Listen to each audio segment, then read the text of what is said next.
Burada hər gün hava haqqında ən dəqiq məlumatlar hazırlanır. Kənardan görünən sadəcə bir proqnozdur. Amma prosesin arxasında böyük bir komanda işi dayanır. Gəlin buradakı iş mühiti ilə yaxından tanış olaq.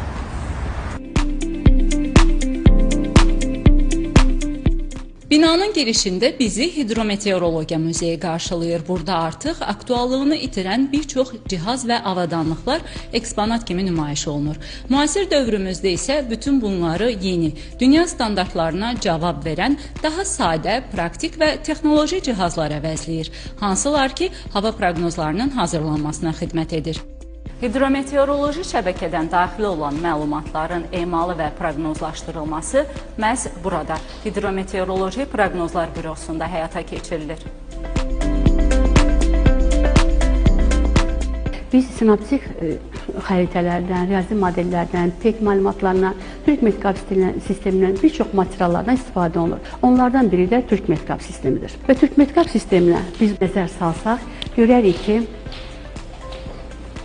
bu məlumatlar 3 saatdan bir inlənməsi gedir və bu xəritədə əsasən bir çox rəng çalıları var ki, bu rəng çalılarına nəzərən hansı hava şəraiti bizi gözləyir və hava şəraitinin kəskin dəyişməsi, güclü proses gözlənilirmi? Bu gördüyümüz kimi açıq mavi rəng yağıntını göstərir və yağıntının amma bir qədər zəif olduğuna dəlalət edir. Rəngin tündləşməsi isə prosesin intensivindən xəbər verir. Burada mütəmadi olaraq stansiyalardan, radarlardan, PEK sistemlərindən yüzlərlə məlumat toplanır və təhlil olunur.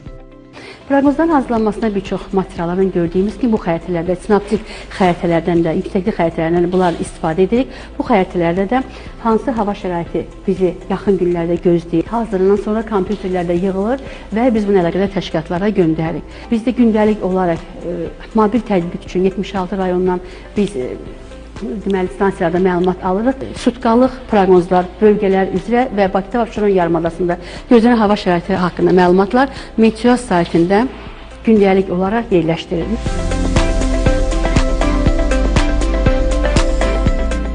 Situasiya mərkəzində isə avtomatlaşdırılmış məlumatlar vizuallaşdırılır və emal olunur. Burada hidrometeoroloji şəbəkədən daxil olan məlumatların qəbulu, emalı, eyni zamanda vizualizasiyası həyata keçirilir. Növbəti mərhələdə isə təhlil olunmuş məlumatların arxivləşmə üçün və proqnozların, növbəti gün üçün proqnozların hazırlanmasında istifadə üçün Hidrometeoroloji Proqnozlar Bürosuna ötürülməsi təmin edilir. Burada eyni zamanda meteoroloji, hidroloji stansiyalarla yanaşı Doppler radar sistemlərindən də daxil olan məlumatların təhlili aparılır. Erkən xəbərdarlıq sisteminin əsas tərkib hissələrindən olan Doppler radar sistemlərinin istifadəsidir. Bu radar sistemləri bizə gözlənilən atmosfer hadisələrin daha erkən aşkar edilməsi və gözlənilən təhlükəli atmosfer hadisələri ilə bağlı xəbərdarlıqların hazırlanmasına imkan yaradır. Proqnozlar norma olaraq 24-48 saatlıq olmaqla günlük və aylıq verilir. Təhlükəli hava şəraiti, yəni güclü külək, qar, yağış, leysan, sel və daşqın kimi təbii fəlakətlər gözlənilən zaman isə xüsusi xəbərdarlıq hazırlanır. Digər vaxtlardakı kimi kütləvi informasiya vasitələri ilə ictimaiyyətə, elektron ünvanlarla isə aidiyyəti qurumlara məlumatlar göndərilir. Verilən hər bir operativ xəbərdarlıq minlərlə insanın təhlükəsizliyinin, təsərrüfatının və infrastrukturlarının qorunmasına kömək edir.